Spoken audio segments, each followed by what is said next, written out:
네, 여러분 안녕하세요. 경매꾼입니다.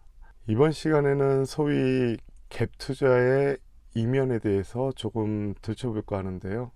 먼저 부동산과 정부의 정책은 항상 살펴봐야 될 중요한 요소인데요. 지난 6.17 정부 정책의 큰 틀은 갭 투자 등 투기 수요 근절과 실수요자 보호 아래 발표되었죠. 규제 지역을 서울, 경기, 인천 전 지역으로 확대를 하면서도 조정 지역 내에서는 가격과 무관하게 6개월 내에 전입을 의무화하였습니다. 그 효과로 비조정 지구 내에서의 시세 상승, 그리고 똑똑한 한 채 서울, 그죠? 그리고 상가 이런 쪽으로 다시 자금들이 몰리게 되는 이런 현상들을 예측해 볼 수가 있습니다. 이러한 정부의 규제 정책과 맞물리면서 소위 갭 투자에 있어서 또는 다른 부동산 투자에 있어서도 좀 더 어려움이 따르게 되고 영민함을 필요로 하게 됩니다. 자, 그럼 갭 투자는 정의가 뭔가요? 갭 투자는 매매가와 전세가의 차이가 작은 곳을 매입해서 상승 시 작은 돈으로 시세 차익을 챙길 수 있는 투자 방식을 바로 갭 투자라고 하는데요. 이러한 투자를 하기 위해서는 여러 가지 요소들을 정확하게 살펴봐야 됩니다. 잘 되었을 때는 많은 작은 돈으로 그 시세 차익만큼의 많은 이익들을 챙길 수가 있지만, 개인이 그 투자를 하기에는 굉장히 어려움이 따르고 힘들다고 했습니다. 그 이유로, 즉 갭 투자의 성공을 위한 대전제로서 한 가지가 있는데, 바로 시세에 대해서 앞으로 향후 필히 부동산이 상승해야 된다는 시점, 그 시점을 분석해서 잘 잡고 전세가가 매매가 대비 높은 비중을 차지해야만 시세 차익을 얻을 수 있는 확률이 높아지게 되는 거죠. 반대로 실패하는 경우도 있죠. 가장 대표적인 게 바로 역전세입니다. 자, 역전세가 일어나게 되면은 반대로 전세금을 되돌려야 되는 상황이 벌어지게 되는 거죠. 굉장히 예측하지 못한 상황들이 일어나게 돼서 실패를 하게 되는데요. 옆에 도표는 통계상으로 지난 매매와 전세가에 대한 흐름을 표현한 도표인데요. 지난 2011년도는 경제적으로 변화가 있었죠. 글로벌 인플레이션 시기였습니다. 그리고 2013년도에는 정부 정책, 즉 박근혜 정부에서 규제를 풀어주면서 매매가가 상승하게 되는 시점이 되게 되죠. 일반적으로 매매가가 상승하게 되면은 공급 부족, 그리고 전세가가 오르고, 공급이 늘어나게 되면은 전세가가 하락하는 현상이 발생하게 됩니다. 그래프상에서 유심히 보시면은 12년도와 2016년도에 시세가 상승하게 되는 시점이라는 것을 알 수가 있습니다. 즉 갭 투자를 하게 되는 적기라고 볼 수가 있는데요. 지난 자료를 보고 분석을 하기 때문에 굉장히 쉬워 보이는 겁니다. 앞으로 일어날 시세 예측은 쉬울까요? 굉장히 어렵습니다. 전문가들도 어렵습니다. 그렇기 때문에 매수, 매도 시점을 정확하게 잘 잡고 투자를 잘 하기 위해서는 정확한 예측이 필요한데, 개인에게는 그러한 능력이 거의 힘들죠.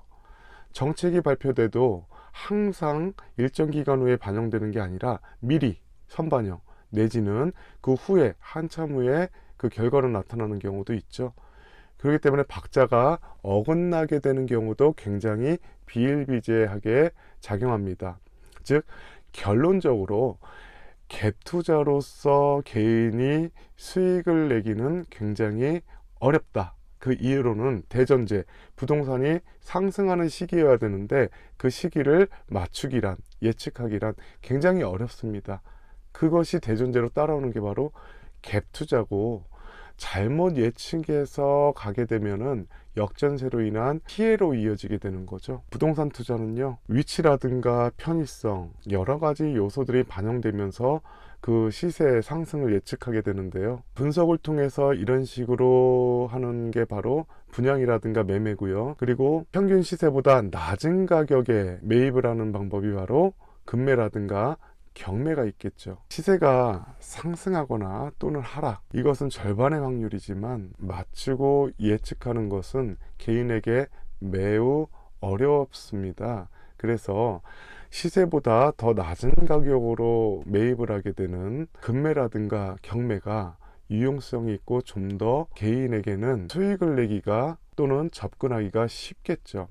그러나 경매는 굉장히 복합적으로 분석을 해야 되기 때문에 공부를 필요로 합니다. 잘못하면 경매 사고로 이어지죠. 경매 사고는 본인이 예측했던 금액보다 추가 비용이 더 발생하는 것을 경매 사고라고 얘기합니다. 경매 사고의 위험을 없애기 위해서는 통합적으로 분석을 해야 되고, 그 실력을 갖추기 위해서는 무단히도 여러분들께서 노력을 하셔야 됩니다. 갭 투자는 앞으로의 정확한 어떤 전제 조건, 대전제를 맞추고 그것을 전제하에 들어가야지만 성공 확률이 높지만, 무수히 쏟아지는 경매 시장에서의 물건들은 정확한 분석으로 투자를 하게 되면은 여러분들께서 굉장한 수익을 챙길 수가 있습니다. 공부를 열심히 하신다면 분명히 가능한 수익을 챙길 수가 있는 것이 바로 경매입니다. 따라서 여러분들은 혹자 또는 누군가가 지인이 갭 투자를 해서 성공을 했다 해서 맹목적으로 또는 잘 알지도 못하면서 투자를 할 것이 아니라, 정말 갭 투자를 해야 되겠다라고 하면은 어떤 경제적인 흐름, 그리고 분석, 예측, 이런 것들을 정확하게 꿰뚫고 들어가셔야 되고, 반면에 노력으로서 어느 정도 수익을 정확하게 챙길 수 있는 것은 바로 경매죠.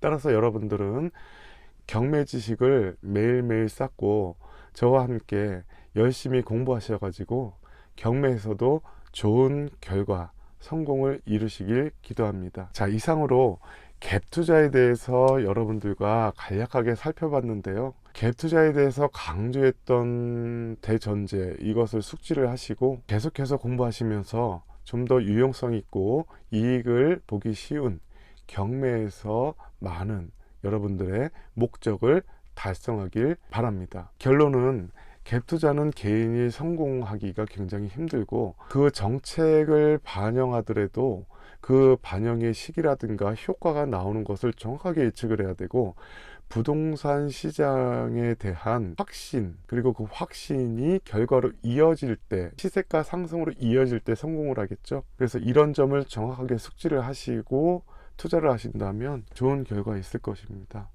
자, 그러면은 다음 시간에도 유용하고 좋은 정보를 가지고 찾아뵙겠습니다.